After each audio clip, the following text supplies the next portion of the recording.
Emma Carter a grandi dans un quartier où chaque maison semblait être un chez-soi, mais une seule était vraiment. Celle d'Axe-en-Grave-Côté, où vivait Noah Anderson. Leur famille n'était pas seulement des voisines, elles étaient pratiquement des extensions l'une de l'autre.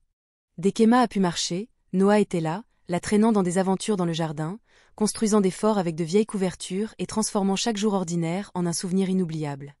Il y avait quelque chose de naturel à être près de lui, même avant qu'aucun d'eux ne sache épeler le mot « amitié », il l'avait défini par la manière dont ils partageaient leur goûter.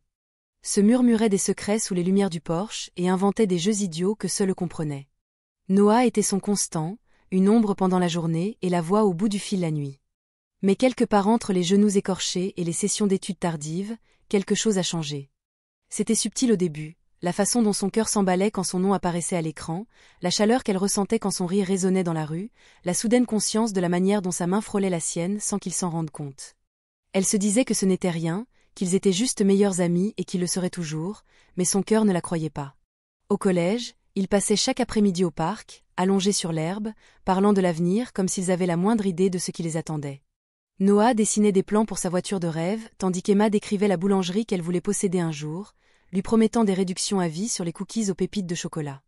Ils rêvaient séparément, mais parvenaient toujours à se rendre mutuellement présents dans leurs histoires, comme si la vie sans l'autre était impensable. Le lycée passa en un enchaînement de matchs de football, de virées nocturnes et de sessions d'études qui se transformaient en conversations sur la vie et tout ce qui la composait. Il y avait d'autres personnes, des coups de cœur qui venaient et repartaient, des intérêts passagers qui s'éteignaient avant même d'avoir eu le temps de prendre. Mais rien ni personne n'avait jamais été tout à fait comme Noah. Elle ne lui avait jamais dit, pas quand ils avaient 14 ans et que son bras s'était retrouvé autour de ses épaules au cinéma, pas quand ils avaient 16 ans et qu'il était venu chez elle avec son milkshake préféré après une mauvaise journée. Et même pas quand ils avaient 18 ans et se tenaient sur le seuil de l'âge adulte, l'avenir devant eux, large et incertain. Elle pensait que si elle gardait tout cela pour elle, cela passerait, que son cœur se remettrait dans l'amitié, mais chaque moment partagé faisait éclore les sentiments, les rendant de plus en plus forts, et peu importe combien elle tenait secrètement cette vérité, il refusait de rester caché. Noah était tout pour elle, son meilleur ami, son refuge, sa forme de chaos préférée. L'aimer était inévitable, comme respirer, mais le dire à voix haute semblait impossible. Après tout, et si dire ces mots changeait tout? Alors elle resta silencieuse, souriant à travers la douleur, s'accrochant à l'espoir que, peut-être, juste peut-être, Noah ressentait la même chose. Le lycée changea tout. Ce n'était pas soudain, pas ce genre de changement qu'on pouvait pointer du doigt, mais Emma le ressentit dans les plus petites choses. La façon dont la voix de Noah s'était enrouée pendant l'été, la façon dont son sourire attirait son attention peu importe où elle se trouvait. Et la façon dont les autres filles avaient commencé à le remarquer aussi. Pour la première fois de sa vie, Emma réalisa qu'elle n'était pas la seule à voir Noah tel qu'il était, et cette pensée la terrifia. Ils étaient toujours proches, passaient plus de temps ensemble qu'à part, mais la facilité qu'ils avaient autrefois glissait dans quelque chose de plus silencieux. Les blagues étaient toujours là, les textos tardifs, la façon dont il lançait des cailloux à sa fenêtre quand il s'ennuyait, mais il y avait des moments où le silence s'étirait trop longtemps entre eux, des moments où un regard semblait être une question à laquelle aucun de deux n'osait répondre.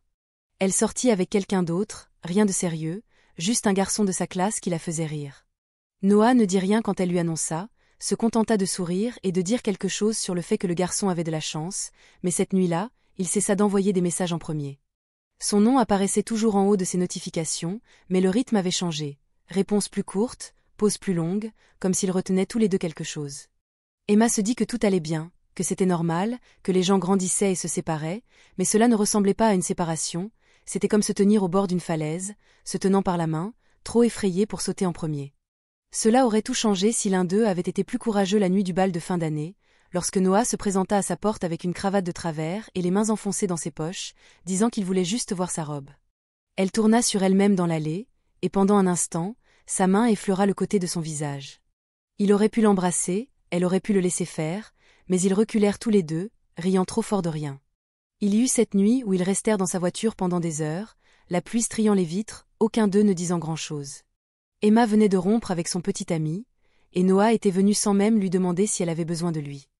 Ils restèrent là, la musique faible et les phares traversant la pluie, sa tête sur son épaule et son pouce traçant des cercles sur son poignet.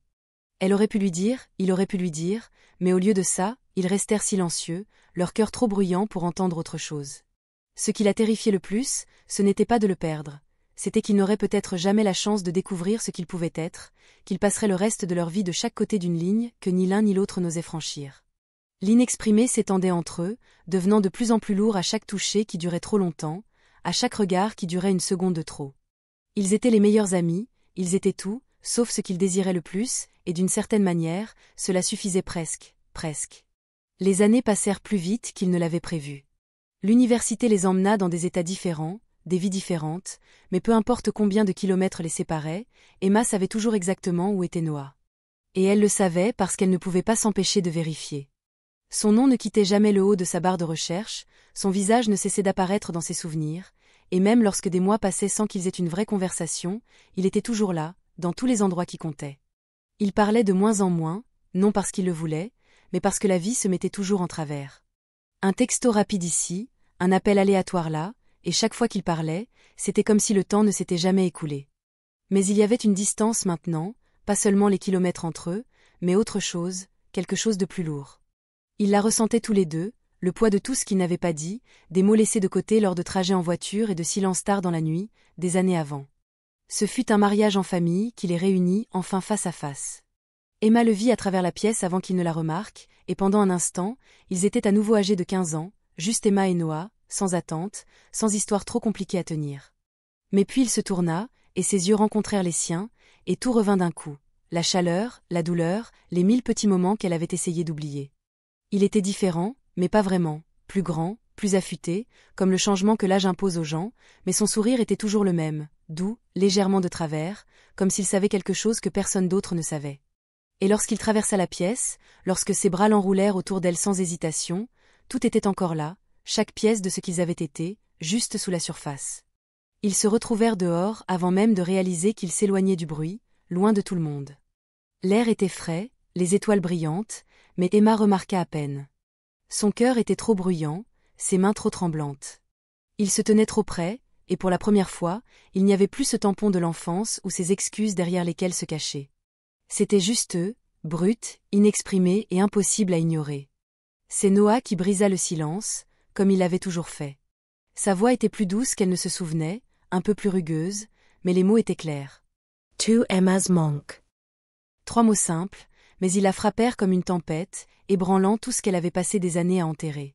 Il n'y avait pas de discours, pas de confession dramatique, pas de timing parfait, juste la vérité déversée entre eux, en fragments, en trébuchements, dans tout ce qu'ils auraient dû se dire des années auparavant. Il lui parla de chaque rendez-vous qui n'avait rien signifié, de chaque nuit où il avait pensé à l'appeler mais ne l'avait pas fait. Elle lui parla de chaque fois où elle avait presque laissé tomber, mais ne l'avait pas pu. Être ensemble semblait naturel, comme entrer dans une pièce qu'ils avaient toujours su exister, mais qu'ils avaient trop peur d'entrer. Il n'y eut aucune grande déclaration, aucun besoin d'explication. Tout était déjà là, écrit dans chaque année qu'ils avaient passé à se tourner autour, dans chaque choix qu'ils avaient fait qui les avait conduits tout droit jusqu'ici. Ils avaient déjà perdu assez de temps, et aucun d'eux n'était prêt à en perdre une seconde de plus. Leur relation n'était pas parfaite, mais elle n'avait pas besoin de l'être. Ils connaissaient déjà les fissures et les bords tranchants de l'autre, savaient quels mots pouvaient apaiser et lesquels pouvaient blesser. Il y avait du confort dans cette familiarité et de l'excitation dans les parties qu'ils apprenaient encore. Noah préparait du café pour Emma chaque matin, même s'il ne se souvenait jamais combien de sucre elle voulait. Emma laissait des notes sur son tableau de bord, même s'il faisait toujours semblant qu'elles étaient trop kitsch pour être lues. Chaque petit geste devenait une partie de quelque chose de plus grand, un rythme qu'ils construisaient ensemble. Il y avait bien sûr des disputes, certaines bruyantes, d'autres silencieuses, certaines se terminant par des portes claquées et un silence obstiné, mais le silence ne durait jamais. Noah revenait toujours, parfois avec des fleurs, parfois avec rien d'autre que des bras ouverts et des excuses murmurées. Emma le laissait toujours entrer, car partir n'avait jamais été une option pour l'un ou l'autre. Ce qu'ils avaient n'était ni flashy ni dramatique, ils se construisaient dans les moments de calme, les longs trajets en voiture avec de la musique, les allées de supermarché où ils se disputaient sur les céréales. Les après-midi paresseux du dimanche où rien ne se passait mais où tout semblait parfait.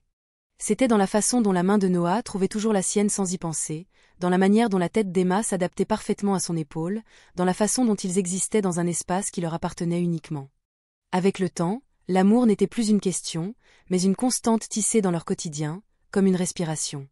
Il n'y avait pas un seul moment où ils savaient qu'ils passeraient l'éternité ensemble, c'était chaque instant, cousu ensemble en quelque chose de solide et d'inébranlable.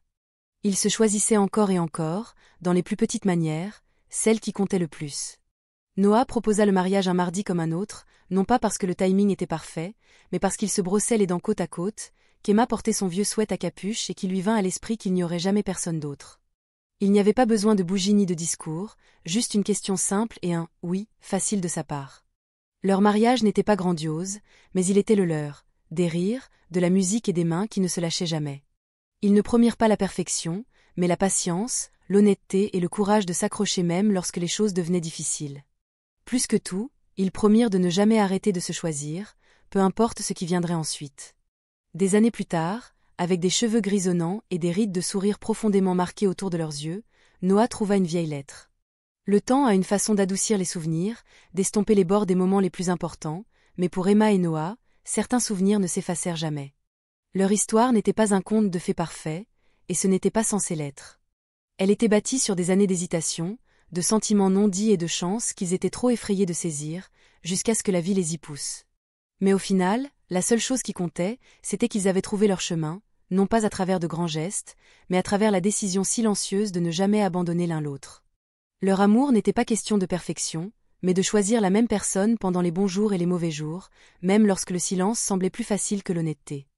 Ils construisirent leur vie de l'intérieur, pas avec des moments dramatiques, mais avec des milliers de petites décisions ordinaires qui façonnèrent un amour qui valait la peine d'être préservé. Ils prouvèrent que l'amour ne se trouve pas toujours dans les grands moments bruyants, parfois il est caché dans les espaces entre, dans les regards silencieux, le soutien non exprimé, la compréhension que vous êtes en sécurité avec cette personne, quoi qu'il arrive. Les années se transformèrent en décennies, et leur amour ne se contenta pas de durer, il grandit. Il évolua à chaque dispute surmontée, chaque compromis accepté, chaque fois qu'ils choisirent la gentillesse. Mais la morale de leur histoire est simple. L'amour ne consiste pas à attendre le moment parfait ou les mots parfaits. Il s'agit d'être présent, même quand on a peur. Il s'agit de choisir l'honnêteté plutôt que le silence, même lorsque la vulnérabilité semble impossible. L'amour véritable ne vient pas toujours enveloppé de certitudes. Parfois, il est chaotique, maladroit et rempli de doutes. Mais l'amour qui dure, celui qui vaut la peine d'être défendu, est celui qui grandit à partir de la vérité, de la patience, du courage de dire « j'ai peur, mais je te choisis quand même ». L'histoire d'Emma et Noah n'est pas unique parce qu'ils sont tombés amoureux, elle est spéciale parce qu'ils ont appris que l'amour n'est pas quelque chose que l'on trouve, c'est quelque chose que l'on construit, un moment honnête à la fois. Les plus grandes histoires d'amour ne sont pas parfaites. Elles sont réelles, imparfaites, remplies de secondes chances et de courage silencieux.